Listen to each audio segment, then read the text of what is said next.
is Real Kyper and Bourne on Sportsnet 590 The Fan.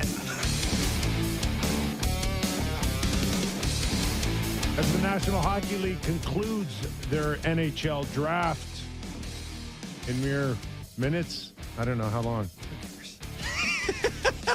Why do we're not there. What do we care? No, we're at that part of the draft there where it's like, I don't know. Congratulations to Noah Chadwick and Hudson Malinowski, who are now Maple Leafs. The latest ones? Yeah, Noah Chadwick was just what? drafted. 7th round, 6th round? 6th. And it goes only to 7, right? Yeah. God. New guys, new hope. I was part of a OHL draft that used to go like 16 Just rounds. infinite rounds. Just 17. pick all the people you wanted. Like the only ones that left in the building were like people going up to teams going, can you draft this? Can you do me a favor? My nephew's son's brother's, kid. And it didn't cost him anything except a hat or a jersey or something, right? They're like, yeah, sure, we'll throw him on there. Exactly. Well, we're here for the next hour. We'll try to break down what we saw last night out of the first round. Yeah. What we're hearing into the second round. Nick Kypreos, Justin Bourne, Derek Brandeo, Jen Rolnick, Sammy McKee. Of course, there are talking points with the Toronto Maple Leafs. Still, as we welcome in about 19 minutes, general manager of the London Knights, Mark Hunter. Of course, he is the general manager of Easton Cowan, who was drafted by the Toronto Maple Leafs, and a player who many thought didn't deserve that spot or wasn't ranked in that spot, but the Leafs maybe made somewhat of some news with this maybe off the board pick. So we'll get into that with Mark Hunter. Good. You want to start there at all? Sure. I think it's funny that everyone is like, we're free of the Dubas era, and they took a 5'10 winger. But, but I mean, everything, like everyone, I've never seen the guy play a shift. Everything I read about him seems like he has a lot of potential. I like that they picked a guy they like. Well, and that's why we're going to welcome in Mark Hunter. That's right. And he'll fill us in on what type of player and, how off the board was this by Brad Treliving. Yeah, the second half of his year was really good. His playoff run was over a point per game. They put him out in crucial situations. Works hard, farm boy, lot to like. I'm happy for him. It's kind of funny you mentioned Kyle Dubas and all of this because, I don't know, someone mentioned to me, and I didn't have time to actually look it up, but when Kyle Dubas was general manager of the Leafs the last 5 years, never drafted a London Knight. I'm guessing he drafted a few Greyhounds. Best thing he ever did as general manager. Kyle Dubas leaves, and not drafting anyone from London. Yeah. Poor Sammy's having a tough time today. Yeah. Huh? Kyle Dubas is out the door, and the first place they go to draft is a London Knight. Yeah, they I sent out the tweet last night. I'll say it again. They really alienated the Leafs Nation contingent known sound by reaching for a London Knight.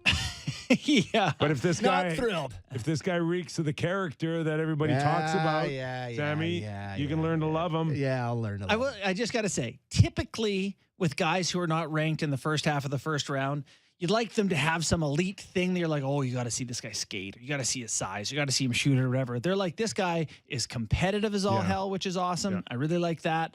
But yeah, it doesn't sound like he's super fast or super big or whatever. So IQ and competitiveness. Love it. And a late bloomer, which is usually not the case for first rounders. He doesn't look like he's going to grow sideburns for 4 more years. He looked young. Yes. Like Carolyn Cameron could eat an apple off his head during that interview. I have no idea what that means. Oh, because he's so short or what? She just looked a lot bigger than him. That's all. Okay. I can see it. He does look like he's got some room to grab some testosterone still. Yeah. But he can fight for a puck. Great. And he had a strong finish. He got a lot better, a lot faster at the end of his season. I saw a highlight of him. The highlights are great. Shoots it in the net. But it is funny that the first tweet the Knights put out was him scoring an empty net goal. Old Sammy from Owen Sound over there is like, got any highlights of him scoring on a goalie? An actual goalie? Yeah. He's a good passer, apparently. I don't know. I stopped caring about the draft so much once the Leafs got good. Like when the Leafs were rebuilding and they were Tell me where this guy's at in 2 years. And it was what you got excited for when you're a rebuilding team. Like look at the teams at the top of the draft. Like Habs fans are excited. You're starting to build. Flyers fans, you get Mitchkov. Like you got, at this point of your rebuild, you care about draft. So I find it so hard when the Leafs are in their competitive window to really care about like any of these kids. Like when will Easton make an impact on the Leafs? What will the year will be? 2027. Like it may be a great impact. Who knows? But yes, I get your point 100%. 3 years. 3 years. Yeah. Right? So that's 2020. Yeah, if he grows another inch or two and, continues to show these same traits at the next levels, use him. I get so jealous of like the other drafts, like the NBA draft and the NHL. Everyone just goes up there and they make their pick and everyone's nice to each other. Not one trade, not anything. Bing, bing, bing. All year long, all we hear is, well, they'll still trade him at the draft. They're not going to trade him now. They'll trade him at the draft. Just wait till the draft. And you got 31 teams who want him. They go to the draft yesterday. Every team went up there and picked Dave Schmaltz from Regina. Great. Like, none of you want to do anything all of a sudden? I mean, it was surprising to see Fantilli not go second. That was surprising. Right? Leo Carlsson, they went with the Swedish center over Adam Fantilli, who'd been, like, he was, I think, minus 600 or minus 500 to go second. Easton were the bookends to surprising events. Yes, the only maybe surprising Montreal events. Passing on Mitchkov and Philly getting him at 7. Mitchkov was, kind of the story of the draft, I would say, outside of Bedard just being the guy. And kind of an awkward thing for Carey Price, right? Not pronouncing. We have the clip. You want to hear it? Well, we're a Leaf show. You guys want to hammer Carey? Sure. Okay, let's hear it. To make our selection, I will invite up our former 5th overall in 2005, Carey Price.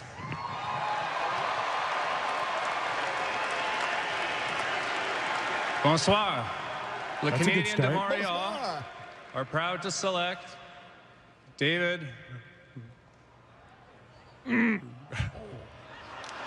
David.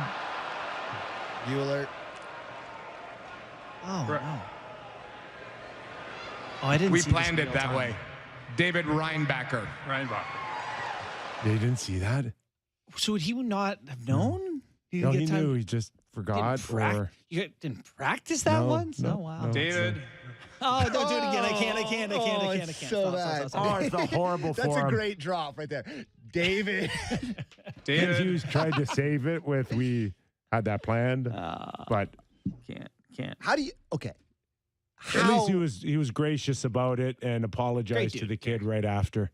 Honestly, like I know this is maybe a hot take from a Leaf fan, but that's a really bad move by Carey Price. That's the best moment of that kid's career, and you can't take the time to remember his name. Put it on a flashcard. We planned it that way. David Reinbacher. Take a piece of paper up with you. That's A cue brutal. card. That's so bad. That kid's fought his whole life trying to get drafted at the NHL, and Carey Price forgets your name. It's All right, embarrassing. take it easy, It's Sammy. embarrassing. Take it easy. He'll get over it. It's embarrassing. He'll get over I'm it. sorry. Yes, it was embarrassing. It's bad. Sammy told me he was in that's the the mood least of today, the kid's worry. hounding Carey Price. I didn't see it coming. No, it's The kid will recover. borderline Hey, gutless. It's not good. Borderline gutless. Listen, Anyways, he better play well, or else everybody will forget his name in Montreal. yeah. That's a big pick, right? Like I saw some people had him much farther down the board. So Yeah. over Mitchkov, that's bold. Okay, so other news of the day: Sheldon Keefe spoke for the first time Yeah. since that Talked for 11 minutes again. today. incredible press conference, season-ending press conference on the Monday. I will go down in history. One of the best. Oh, one of the best. One One of the best. So where do we start? Did he get asked about his extension? Let's have a listen. I mean, we'll see. In terms of that, that'll play itself out. When Brad informed me that I'd be back, he said, we'll talk about an extension and just a lot of things on his list right now. And I understand that when the timing's right, we'll spend some time and talk about it and see what works for both the organization and myself and go from there. But right now, my focus is on the process of, continuing to get to know Brad and work with him, to the extent that he needs me to help, put our team together here. And then also, of course, trying to get our staff finalized here as well. That's where my focus lies and get the rest sorted out. All right, no surprise there. I think it's funny that he said, we'll see what works for the team and me and my family. And I was thinking, like, what works for you and your family? All the years and dollars you can get. That's what you want. It's just something that we haven't really looked at much. Can I just say that when I hadn't thought of Sheldon. Well, I thought of him. I haven't listened to him talk in a long time. And today was the first time that I sat down to cut his audio. And I just heard him talk. And this thought crossed my mind. I'm like, we're doing this again, eh? Well, another year of this, eh?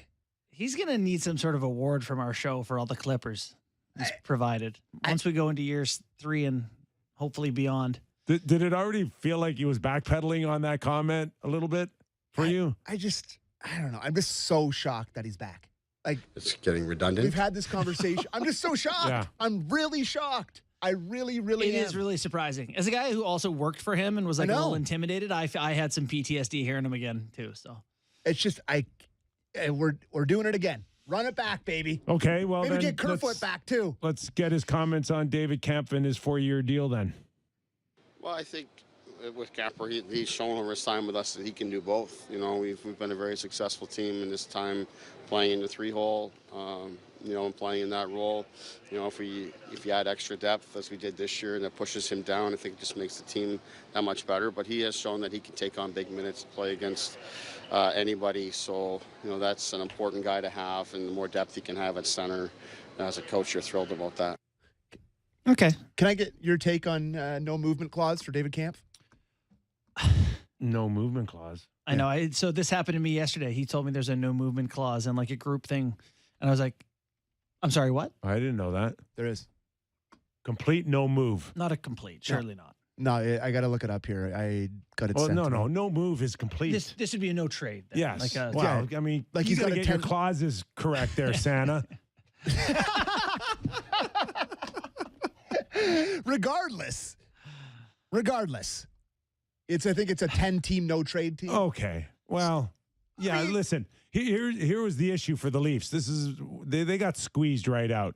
They got word this week in Nashville that there were 2 or 3 teams that were willing to give him 2.5, and that's why they went 4 years. Yeah. And they asked him for $100,000 less at 2.4, and he took it. Okay. Yeah, the 10 team I was saying earlier about that no trade, it's like if you're going to trade him, it's probably at the deadline to a team who's contending, which means it's a good team, which means it's probably not on Camp's list anyway. It's probably not a big deal. Yeah. Probably. I'm not worried about a 10-team list for him. Yeah. And that's what it is, Sammy? I got to say, the increase in the amount of players around the league who get a 10-team no trade has to be crippling for teams that are considered to be in tough markets or less appealing markets. Really hurts Winnipeg's chances. No offense to Winnipeg, but let's face facts about, where guys would want to go around the league. That's hard. It's hard for Canadian teams. The more of these go out, just 10 teams, just 10 teams. You're right. 7 are Canadian. The one that we didn't talk about too is that didn't get nearly as much attention is Pontus on a 2-year deal at $800,000, which win. kind of put up a little bit of a fight, Pontus. A little bit. What's minimum, 750? Maybe his fight was to get to 800. Regardless, that to me is a huge coup for the Leafs to get him so cheap, because I believe by the end of the year, Pontus could play a more significant role than David Kampf. That'd be great. Wow, really? Yeah. I mean, that would be tremendous for them to have that kind of money in a role like that. And also, if he plays for the Marlies, you don't take that cap hit anyway, right? That's all variable at that number. So that's fantastic contract. Wonderful for them.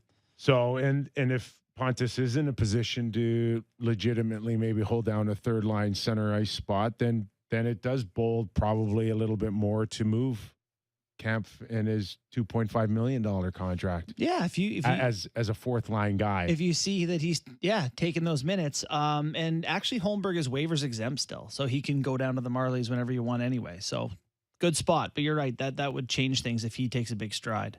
All right, we got one more of Sheldon Keefe on core players. Yeah.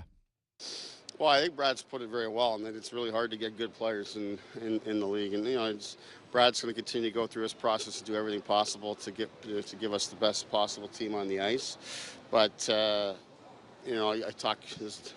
The whole hockey community comes together here in Nashville, and everybody you talk to just talks about how great our players are and the number of people that want to work as part of our coaching staff. That's the first thing they point to is the opportunity to work with elite talent.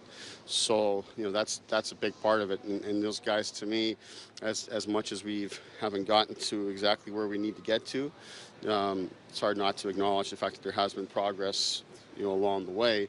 Yet, of course, we still live in the reality of just how difficult it is to get all the way through it. I mean, nice stuff about the players. What else is he going to say except kind of having their back, I guess? Well, the one thing that struck me was listening to Brad Treliv in the last few days is that the information that he gathered from all the players is they like Sheldon Keefe and they wanted him back. Mm-hmm.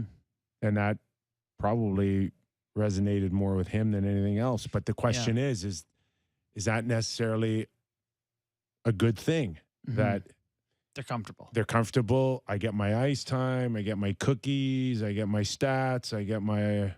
You're right. Like if that's Daryl Sutter, and we saw the Flames players do that, go in there and say, we can't play for this guy. Like that, they like him. They like Sheldon. So that has value, but you're right. And one of the things that stands out is Treliving made some comments about, in your second job, and he's referring to Keefe in this role as this being his second job. You know more, you've got a fresh start with someone new. Is he going to be open to doing some different things or changing? Or you don't have a general manager to hold your hand anymore. Mm-hmm. Let's listen to Sheldon Keefe on Kyle Dubas.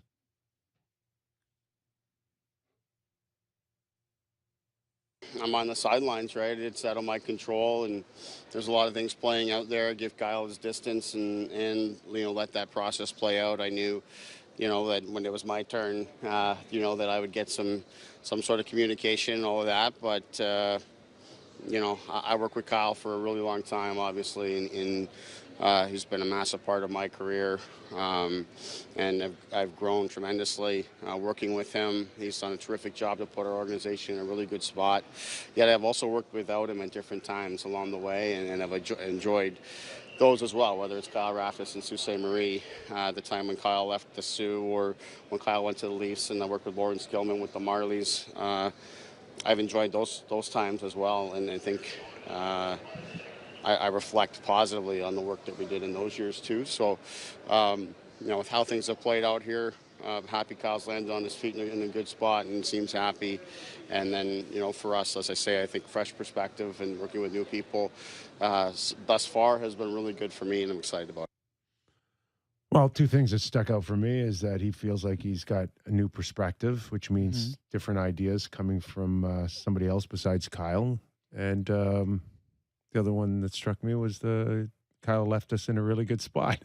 And I'm like, well, that might be debatable. Yeah. He did take pains to mention that, I have been without a babysitter before when I had Raftis or when I had Gilman.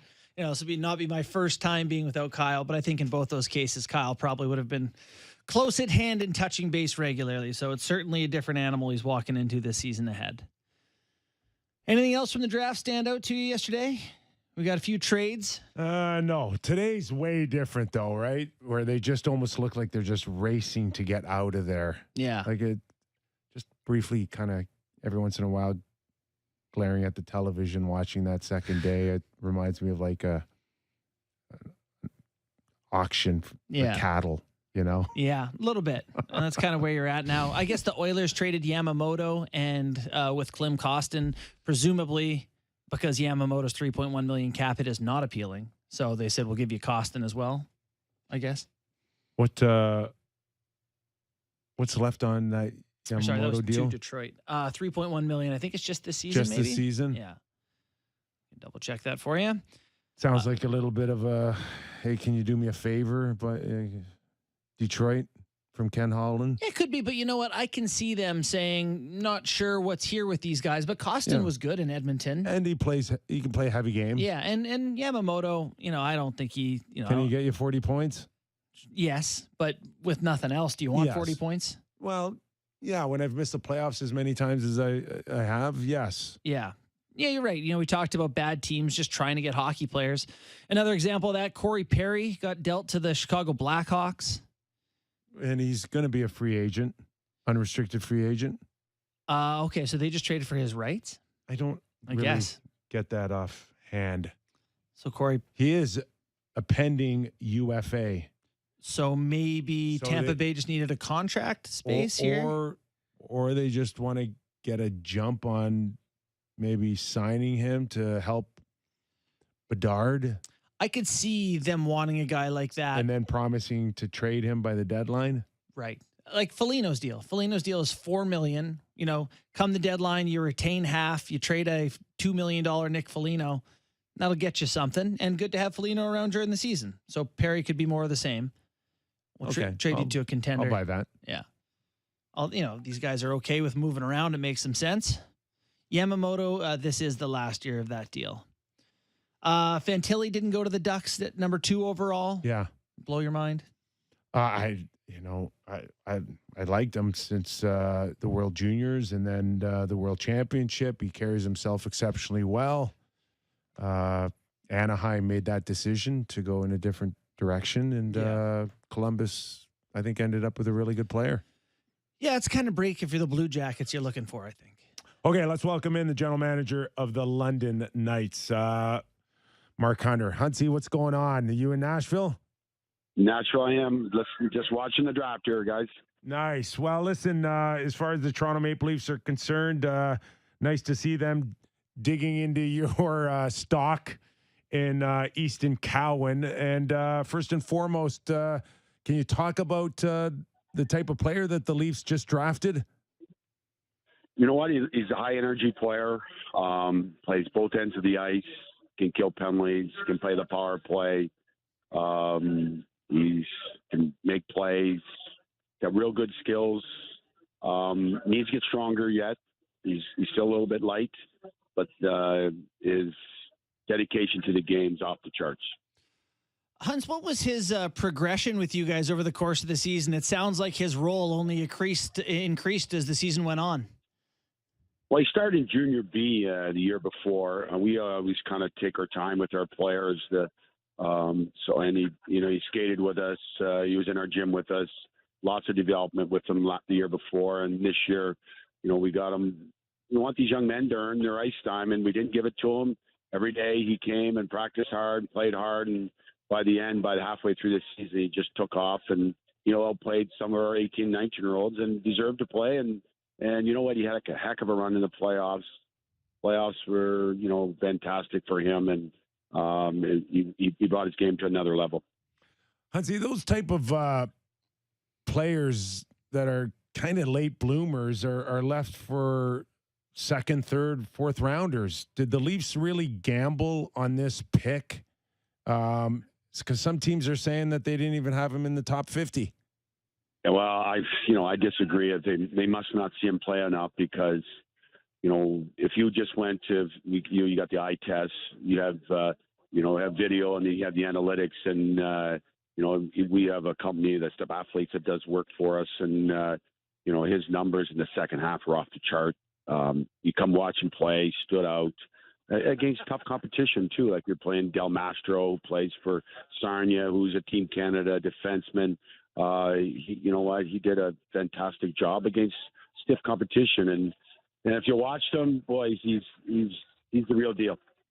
So what changes now for a kid like him? Like, okay, now he's a first-round draft pick of the Toronto Maple Leafs. How does his opportunity with you guys change, or how he'll be handled by you guys change in the season ahead?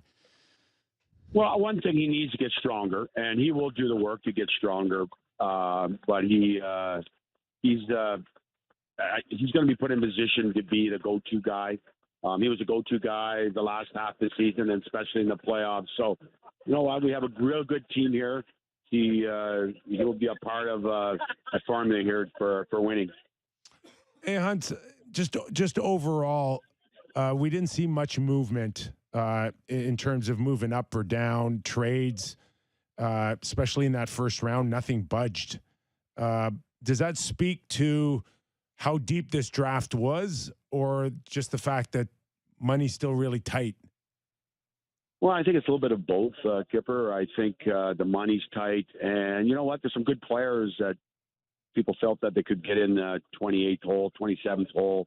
And in years past, it wasn't there. So in this year's draft, everybody was hungry for these young kids, like a guy like Cowan. I mean, he's got tons of upside, and someday he will be a Leaf, and he will play for the Leafs. So I was just looking through this list. Most players drafted from one franchise. London Knights sits amongst the very top. Like, is it the water? It can't be Dale. It's not Dale. Yeah. You know what? We got a good coaching staff. We got a good development team here.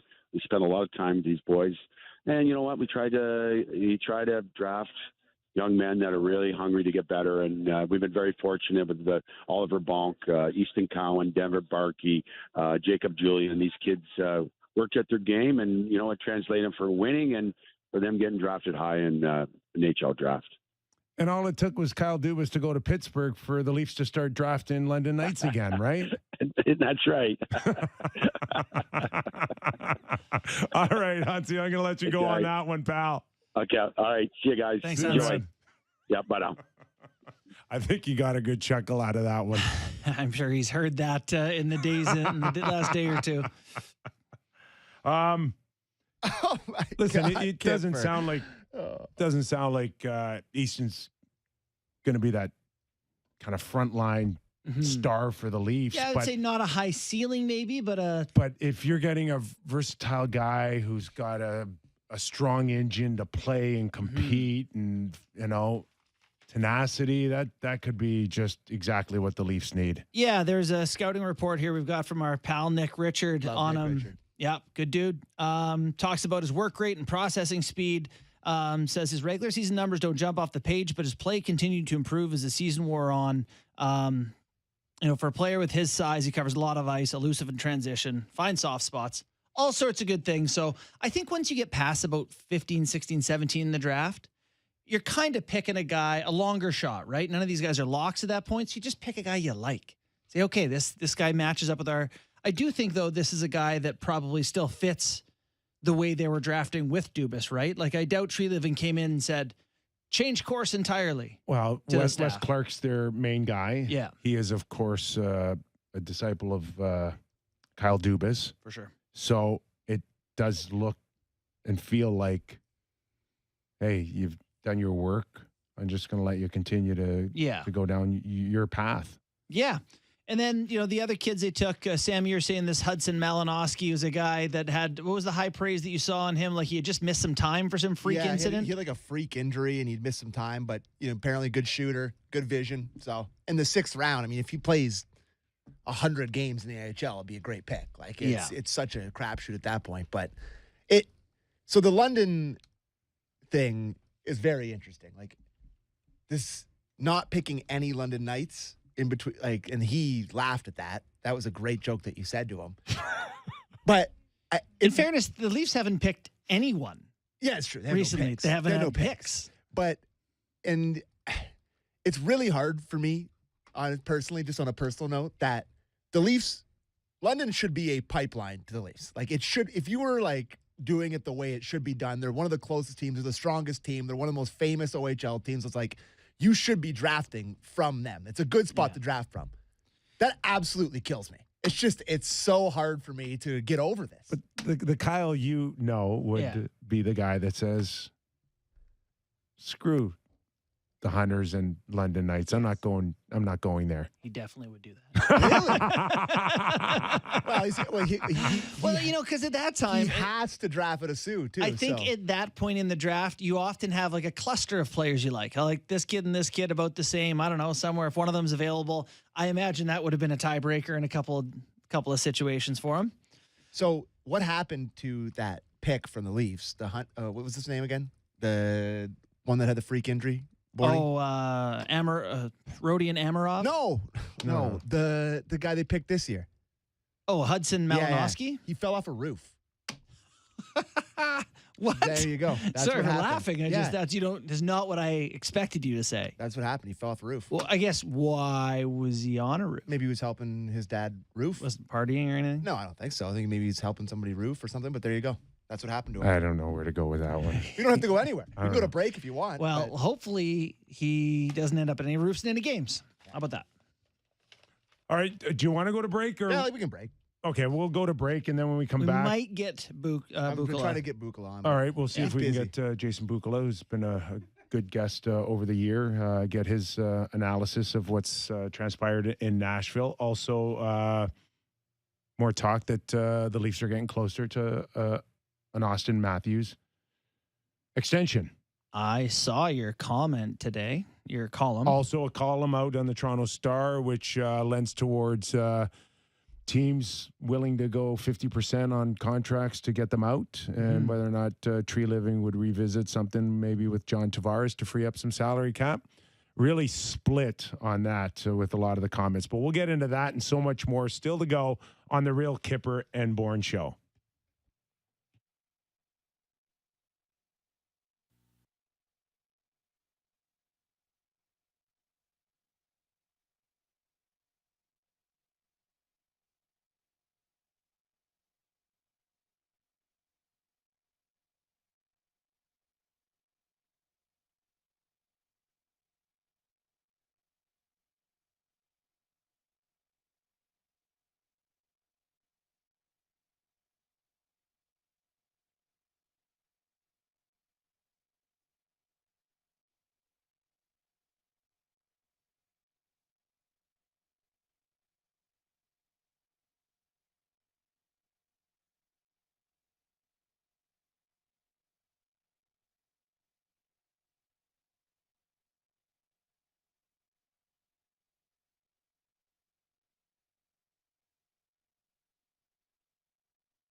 Kyper and Bourne on Sportsnet 590 The Fan.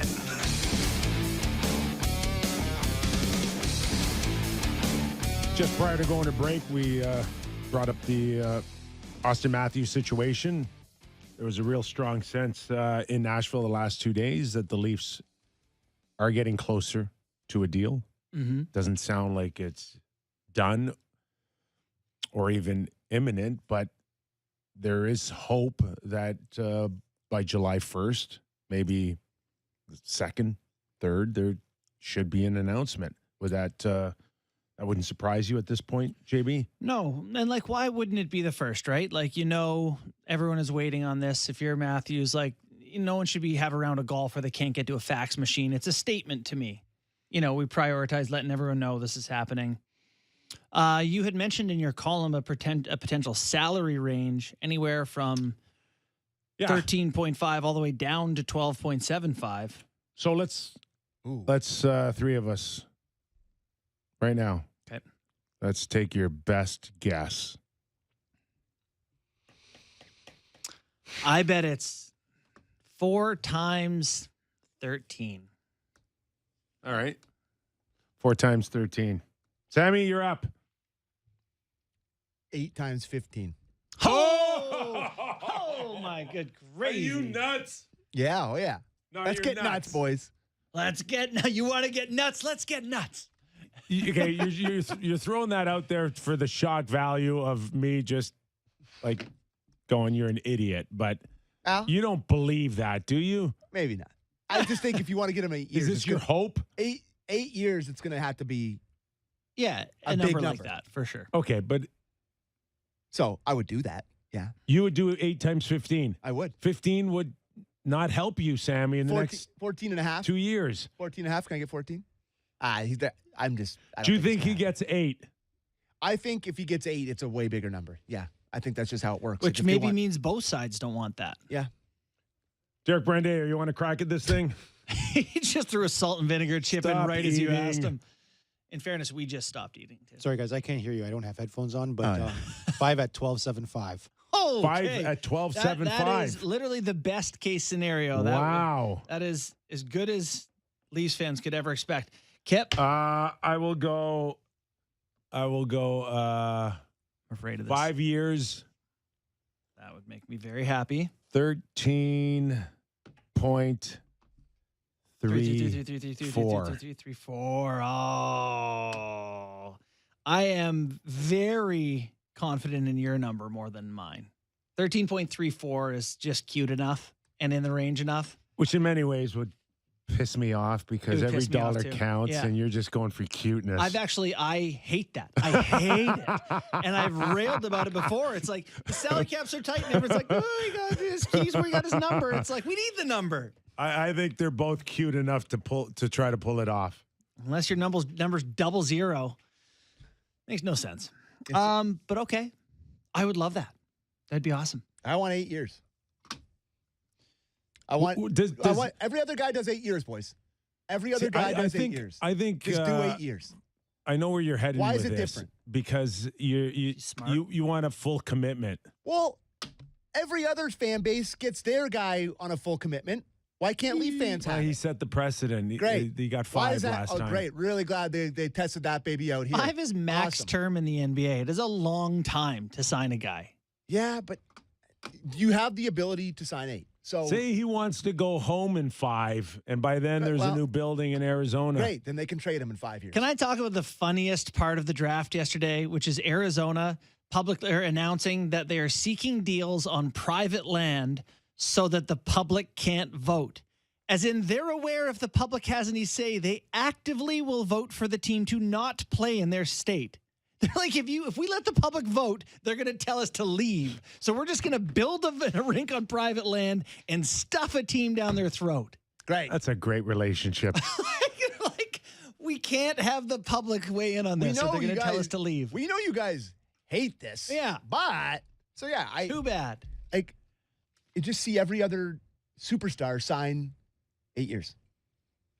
And I do feel, Sam, that part of that is hockey's go along to get along culture of just like great. fit in and do what everything then else is do it. doing. No, but here's the thing. Okay, so what do you want, Matthews? I've said this to you before. Do you want to be the richest guy ever?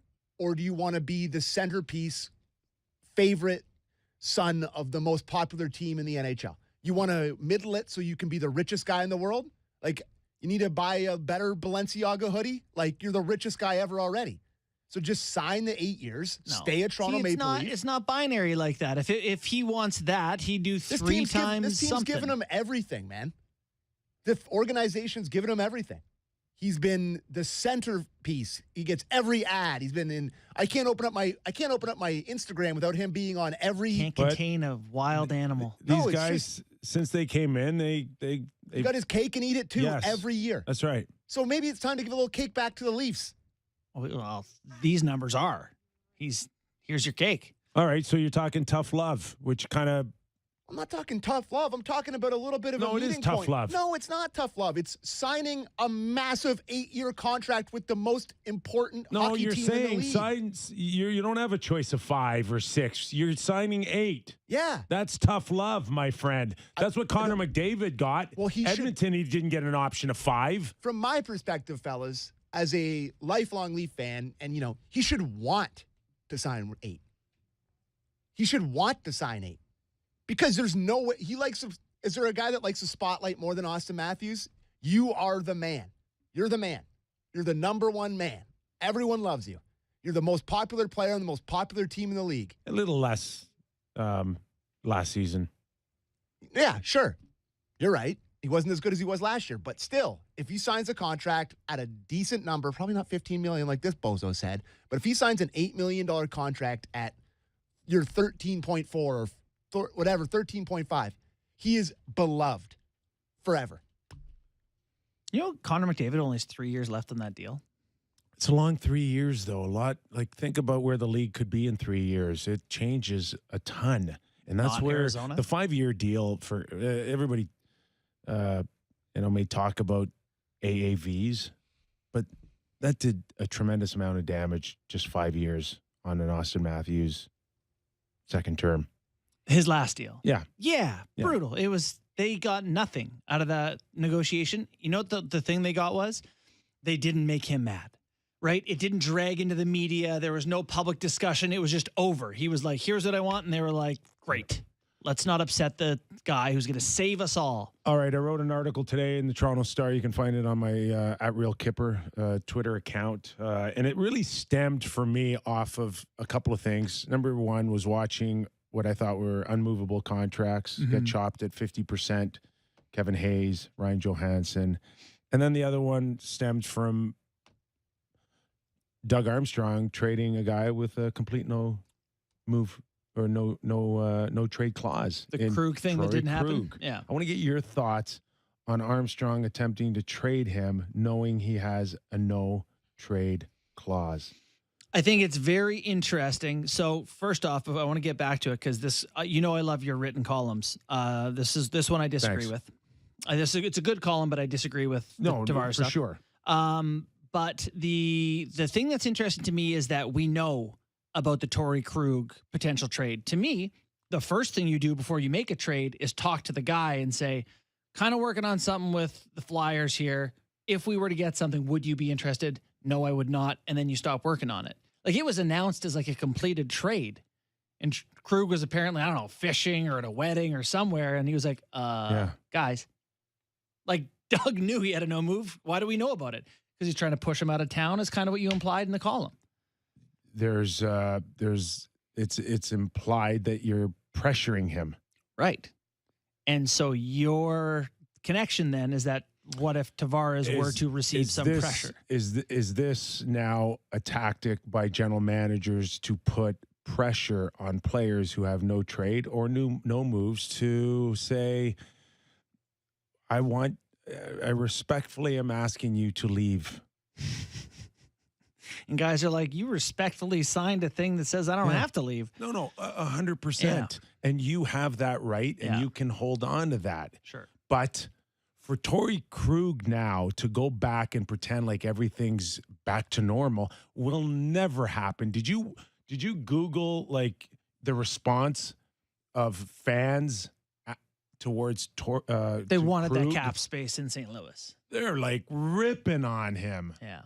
And there's really no going back from that. Like, even if he says, screw everybody, I'm staying, he is now in a much tougher position to deal with the fact that there are fans out there thinking that you held our team back because a deal is a deal.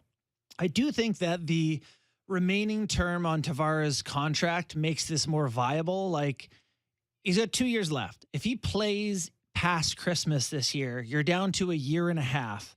To get a team to take Tavares, not a big ask at that point, right? Like, he's still going to be a good hockey player, a good man, a person you want around your team.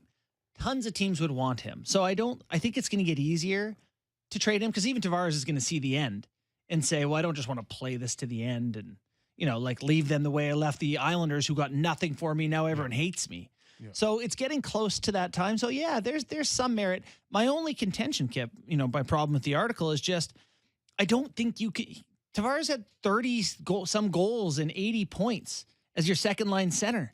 Like, it's tough to get for $7 million right now, or whatever you would be left with after retaining for. It's giving up that up front, but it's also putting yourself in a position that if I can knock off a substantial amount off of his AAV, I can turn it into Orlov on the blue line. Right? Yeah. And so That's taking out his space and filling it with someone else's space. So it is, but it's $4 million dead. He's $11 million. Yeah. But you bring 6. I'm just saying 4 is a number. If 4 is the number that you're gonna eat, that means 7 comes back into play. Yeah. Could you sign Orlov? You should, sure, for $6.5 million with the money that you could save off of Tavares? But then with that, logically, you got to put that 4 on Orlov's number. So now you got Orlov instead of Tavares is the swap you've made. Yes. And yeah, you're better. Would you rather give Orlov $11 million or whatever it would add to than Tavares in terms of cap hit? Correct. Okay, in that case, I would. I can hear it. I can hear that for Orlov. Who's playing second line center? David Kampf? Well, it's a big question, Alex isn't Kerfoot? it? Then you find a way to maybe revisit Ryan O'Reilly, but I don't know if that's the case with Camp at $2.5 million.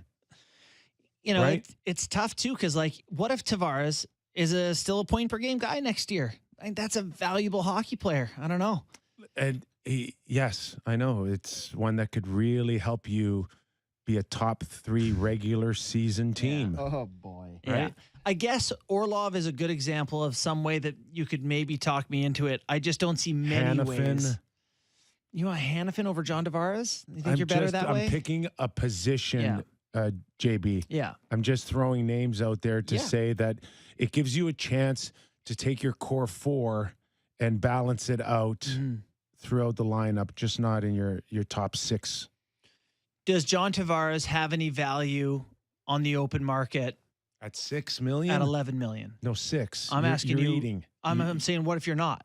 I'm saying, can I trade John Tavares for nothing? I can't give him. No, just like you couldn't for Ryan Johansson and just like you couldn't for Kevin Hayes. I would be more interested in trading Tavares and eating $1 million or $2 million and trading a second rounder with him. But you gotta start those discussions by saying, this is John, this is where I'm going with, and I think you got to protect that cap space. You know what I mean? Like even with assets and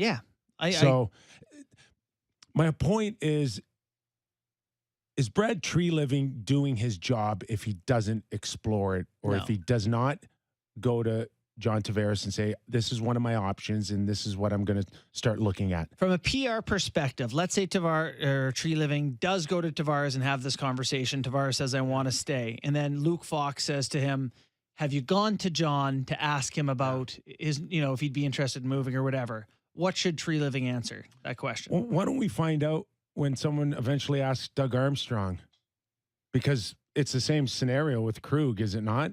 It is the same scenario. So minus the fact he's not the captain of the team. Does Doug Armstrong feel or sound real worried about It's St. people? Louis. He lives in the woods. So what? So what? It's Toronto. Everybody wants to play here. Yeah. You get an endorsement deal if you're Mikheyev, for God's sakes. Yeah, Okay? Achari did a cookie deal with a cookie Tim deal. Hortons. It's Toronto. Osmos for O'Reilly. You think like people aren't going to stop coming to Toronto because you told John Tavares in his 5th year his 11 million AAV is no longer welcomed? My point is that if you're tree living and say, yeah, I went to him, he doesn't want to go anywhere, then now Tavares is the bad guy. Yes. But and Tavares doesn't deserve that. And that plays into Brad Tree-Living getting what he wants and what's best for the team, if that's what he deems. I guess that is a matter of how you believe people should be treated. Because to me, John Tavares has been a great Leaf. And it's a kick in the teeth to say, beat it. And if you don't, you're going to get booed. A great Leaf is going to a conference final, a Stanley Cup final, not losing in the first round 4 out of 5 times and winning 1 game in the second round. That's not a great Leaf. Yeah, you're talking performance, not person. Which we're professional hockey. It's a business of winning. Love that. All year long, we talked about, the egos and worrying about guys and how they're treated and all that.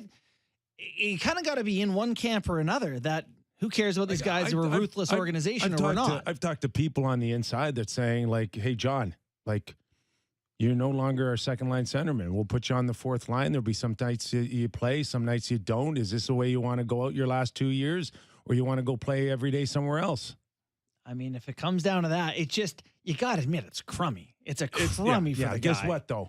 Brad Tree-Living always said there's no assurances for anybody. Yeah. Does that include having a no-move clause? Thanks for your 80 points, Captain John Tavares. Listen, we don't want you. It's not hugs and kisses, warm blankets all the time for these guys. Then do it with Mitch Marner and do it with Austin Matthews and do it with Willie Nylander. If he's not shopping those guys, or did he not find out what's out there, then you're not doing your job. And I include Mitch Marner. Yeah. If you don't know what the marketplace is for Mitch Marner right now, you haven't done your job. Yeah. That's why this whole draft thing coming and going without anything is kind of a little, I don't want to say it's disappointing, but you kind of thought the Leafs might change something. The longer we get into this and the more it looks like they're literally going to do nothing, the more disheartening it becomes, I feel like. Everyone's favorite 3 words, boys. Run it back. Barf. Barf. Oh, even Matt Murray's getting back in the mix. Matt Murray, one of 3 goalies. He might be our guy day one. He might be the opening day starter. Oh, interesting. Not much news for Samsonov, for a guy that everybody pegged going into the first round. Haven't heard his name. Great and done his job. Not a sniff on, is he coming back? Is he getting a long-term deal? What's his number? Not even a peep. Such a good point. Samsonov. He's RFA this is the last year he's RFA. They don't want to pay him. He wants money. That's why you haven't heard a thing. Because he wants a long-term deal. He's got a number in mind, and the Leafs are going, not so fast. Murray and Wool, there's your duo next year. Samsonov's going to peace out. Oh, my God, boys. Tough show. Can it be the summer yet? God. So we are back tomorrow for our final Off the Rails Friday. Yeah. We'll find Doug McLean, and then we're back Monday and Tuesday. 2-hour show on Monday. 2 hours show on Monday and Tuesday. Yeah. Just on Monday, 1 hour Tuesday. And then we're good. So we got still some meat on the bone here on the Real Kyper and Bourne Show. Give us a follow, give us a rating and review, and we're back tomorrow. David.